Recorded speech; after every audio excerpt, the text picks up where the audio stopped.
Hi, good evening. നമുക്ക് ഇന്നത്തെ intraday market insight നോക്കിയാലോ. അതുപോലെ നാളത്തേക്കുള്ള വാച്ച് ലിസ്റ്റും. നമ്മൾ ഇന്ന് നോക്കുന്ന ഇൻട്രാഡേ ടൂള് തലേ ദിവസം തന്നെ ഒരുപാട് അനാലിസിസ് ഒക്കെ ചെയ്യാതെ തന്നെ ഡെയിലി രാവിലെ ഇൻസ്റ്റിറ്റ്യൂഷണൽ ആക്ടിവിറ്റി ട്രാക്ക് ചെയ്ത് സ്ട്രോങ് സ്റ്റോക്കുകൾ കാണിച്ചു തരുന്ന ഒരു ടൂളാണ്. ഇതിൽ ബിഗ് പ്ലേയേഴ്സിന്റെ ആക്ടിവിറ്റി ട്രാക്ക് ചെയ്യുന്നതുകൊണ്ട് തന്നെ നമുക്കിത് ചില സമയത്ത് അടുത്ത ദിവസങ്ങളിലേക്ക് കൂടി ട്രേഡ് സാധ്യമാവാറുണ്ട്. അത് എങ്ങനെയാണ് നമുക്ക് സ്ക്രീനിലേക്ക് നോക്കാം. നമുക്ക് ഈ സ്കാനർ എടുത്താൽ ആദ്യം തന്നെ ഒരു ദിവസത്തെ സെന്റിമെന്റ്സ് മനസ്സിലാക്കാം, അതും ലൈവായിട്ട്. നമ്മൾ അതിനുശേഷം താഴേക്ക് വരികയാണെങ്കിൽ ഏറ്റവും വലിയ മൂവുകൾ വന്ന സ്റ്റോക്കുകളാണ് ഇന്ന് കാണുന്നത്.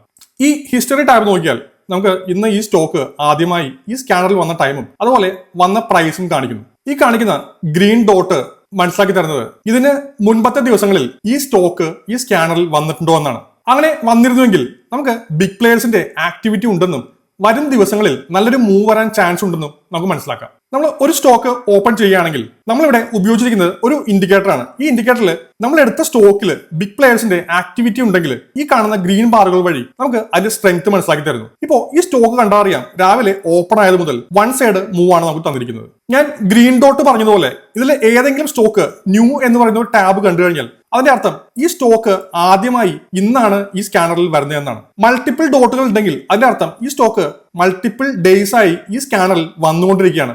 അതിനർത്ഥം സ്ട്രെങ്ത് ഉണ്ടെന്ന് മനസ്സിലാക്കാം. ഈ കാണുന്ന സ്റ്റോക്ക് ഓൾറെഡി കണ്ടറിയാം കഴിഞ്ഞ 2 ദിവസങ്ങളായതുണ്ട് എത്ര മൂവാണ് ഇത് തന്നിരിക്കുന്നത് നമുക്ക് മനസ്സിലാക്കി. നമുക്ക് ഈ സ്കാനറിൽ ഞാൻ അപ് സൈഡ് പറഞ്ഞ പോലെ ഡൗൺ സൈഡിലും നമുക്ക് സ്റ്റോക്കുകൾ കിട്ടുന്നതാണ്. നമുക്ക് ഇൻട്രാഡേയിൽ ഷോർട്ട് ചെയ്യാനായിട്ട് ഇത്തരം സ്റ്റോക്കുകൾ നമുക്ക് ഉപയോഗിക്കാം. അപ്പൊ നമുക്ക് ഒരുപാട് സ്റ്റോക്കുകൾ ഇന്ന് ന്യൂ സ്റ്റാറ്റസിൽ വന്നിട്ടുണ്ട്. അതൊക്കെ വാച്ച് ലിസ്റ്റിലേക്ക് ആഡ് ചെയ്താൽ നാളെ നമുക്ക് ഇതിൽ വരുന്ന മൂവ് അനുസരിച്ച് നമുക്കൊരു ഡിസിഷൻ എടുക്കാവുന്നതാണ്. അപ്പോൾ ഇത്തരത്തിലുള്ള ഷോർട്ട് ആയിട്ടുള്ള മാർക്കറ്റ് ഇൻസൈറ്റ് വീഡിയോയും വാച്ച് ലിസ്റ്റിലേക്കുള്ള നാളത്തെ സ്റ്റോക്കുകളും ആവശ്യമാണെങ്കിൽ നമ്മുടെ പേജ് ഫോളോ ചെയ്യാം.